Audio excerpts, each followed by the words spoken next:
Hey, what's up guys, this is Kimmerman from Kimmerman Gunpla Studio, and today I have here another Moderoid kit from the anime Promare, and this is your LIO De Galon, and I think this is not a Mecha anime or a Mecha character here, although correct me if I'm wrong, I'm not that familiar with this Promare and I didn't even watch a single episode of this, but what I like about this kit is it looks like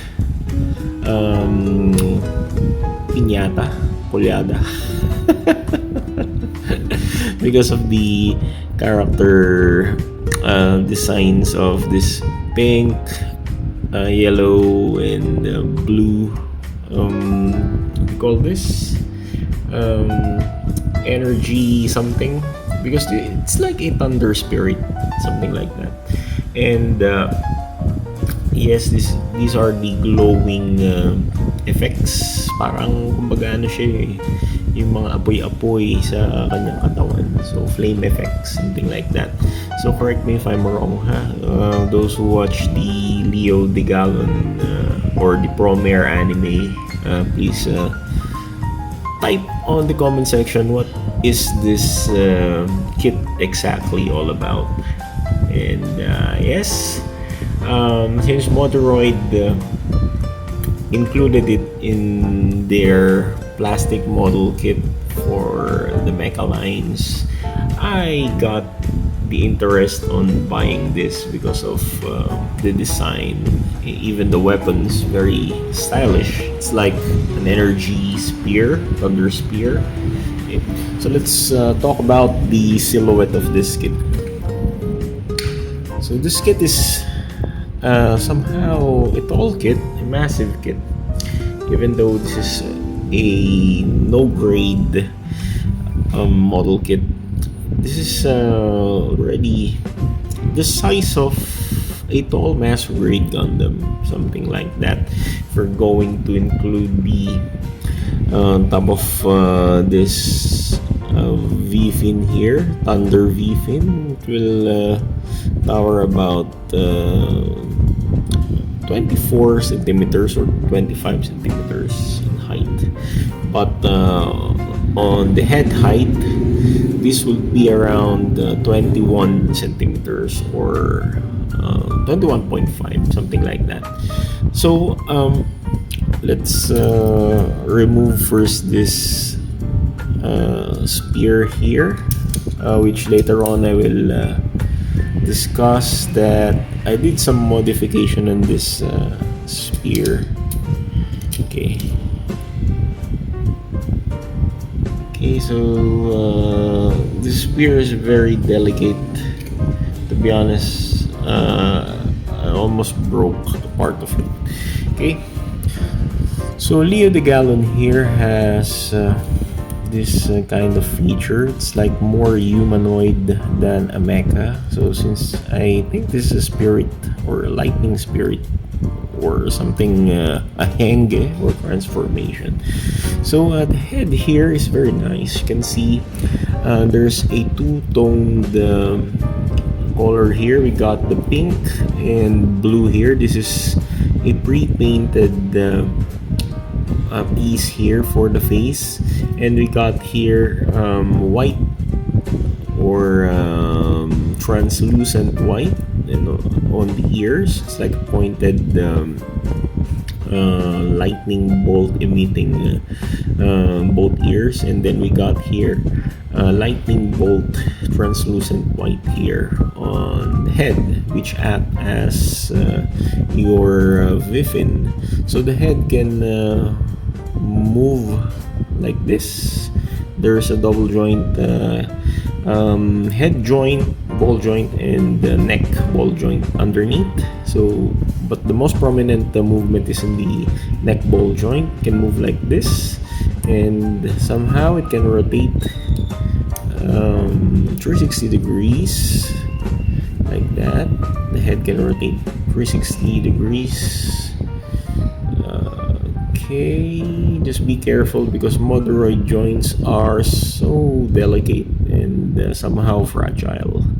compared with the Bandai model kits.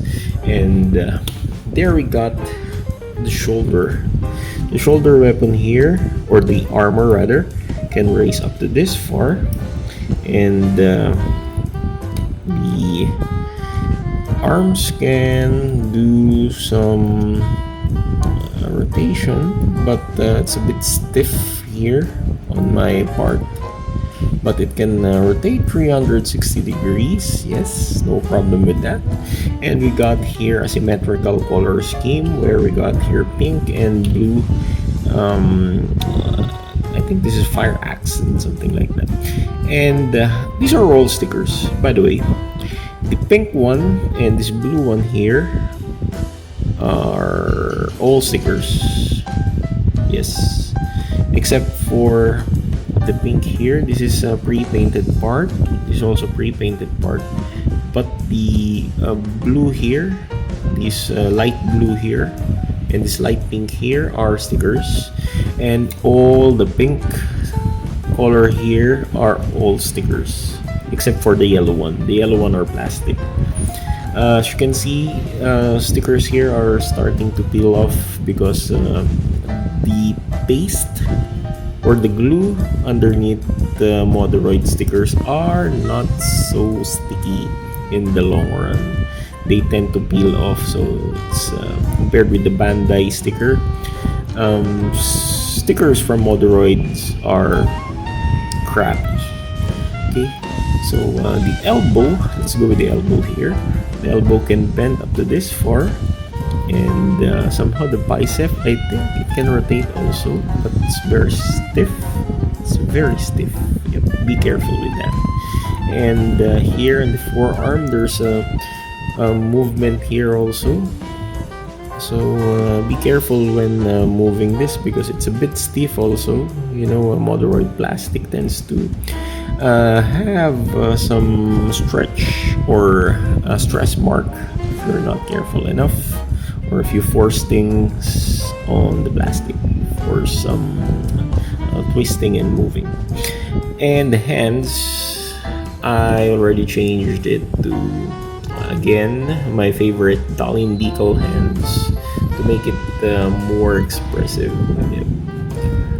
Yes, so these are all Dalin decal hands 1/100 scale. Yep, like this. And for the waist have so much humanoid movement.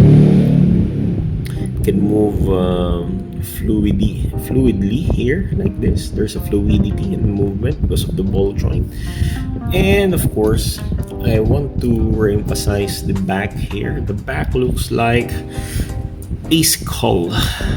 Yeah, it looks like skull. These are the eyes, the nostril, and the teeth of the skull, which looks like a fang. So yep, it's a devil face, something like that somehow.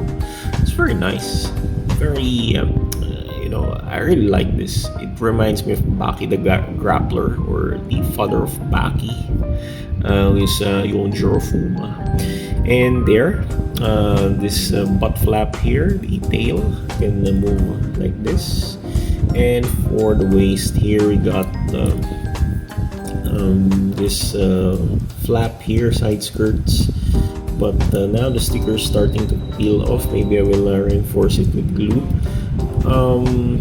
This one here, the legs can kick backwards up to this far and kick forward somehow, but there's this flap here, which is it's like a front skirt, small front skirt. You need to raise it up first before you can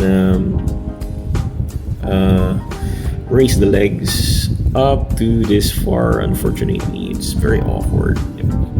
And here the knees can bend up to this far, and while bending there's this mechanism at the back of the leg that can be pushed inward when doing a full knee flex. You can see there part of the thigh can be inserted inside the back part of the leg if that structure there being pushed inwards. So yep, there's a decent or very humanoid knee bend there, and it's perfect for flying pose.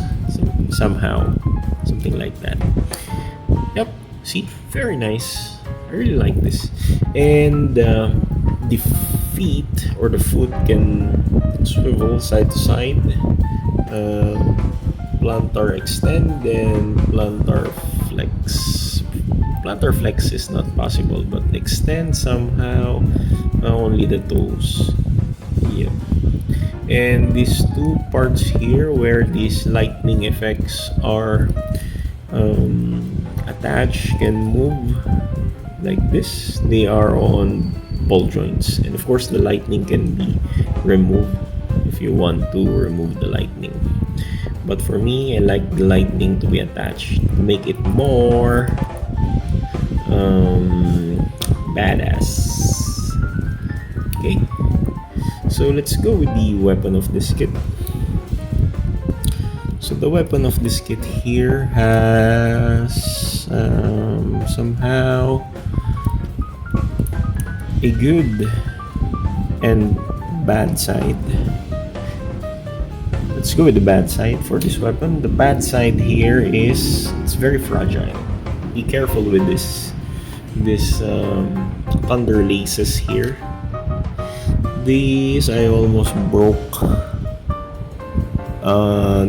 this part. Yeah, you can see there's some stress mark there because I bent it far enough that it almost broke. Yeah, accidentally bent enough.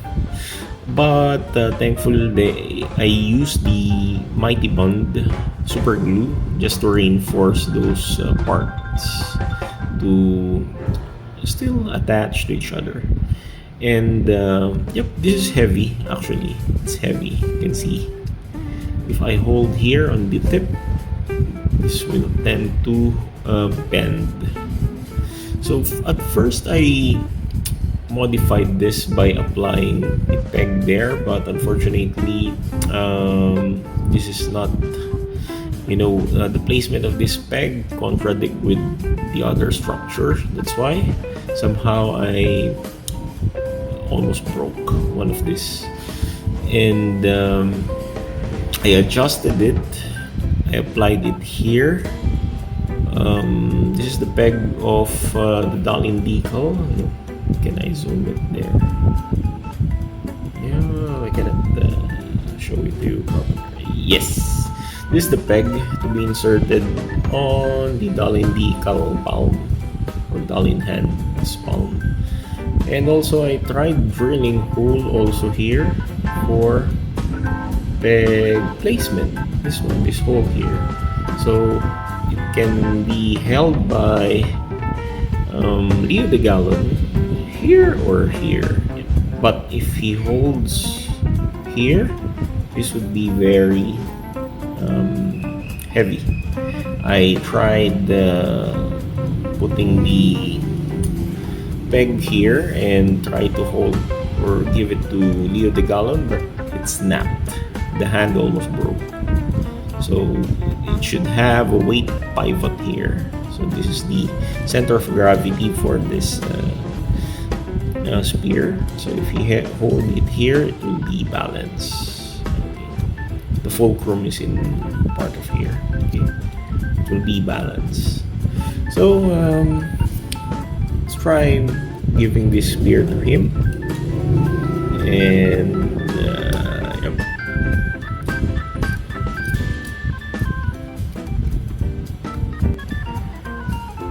And so now the spear has been placed into his right hand, and actually it's very tricky to do. You need to sorry for that. You need to angle those lightning tails on the spear. You need to put it on the right path to avoid being hit or to avoid hitting the other parts of the body like the torso and the legs. So you need to angle it on this manner. Okay, so let's have a quick size comparison before we go. So this LIO De Galon here is taller than your F-Rate Custom 1/100 scale, and if we're going to compare it with the Barbatos Lupus Rex, it's even taller also than Barbatos. Okay. And if we're going to compare it with the taller 1/100 scale kit, particularly here, we got here the Chinese Redeem, so they're almost the same. They're almost the same height. Yep, they're almost the same height. So this is a must buy for me if you're going to see this LIO De Galon here. Need to pick this up. I like the dynamic joint movements of this kit, the fluidity of the torso, even the legs, the humanoid bending of the legs, and even the oops, sorry for that. And F-Rate is gone, he's dead. Sorry. And yep, even the stance of this kit is very nice. I really like the muscular appearance of this kit, and yes, it's a must buy. Buy it and enjoy posing this kit. So again, this is Cameraman from Cameraman Gunpla Studio saying thank you, good night, God bless, and have a nice day. Auf Wiedersehen, masalamat pa sa inyo.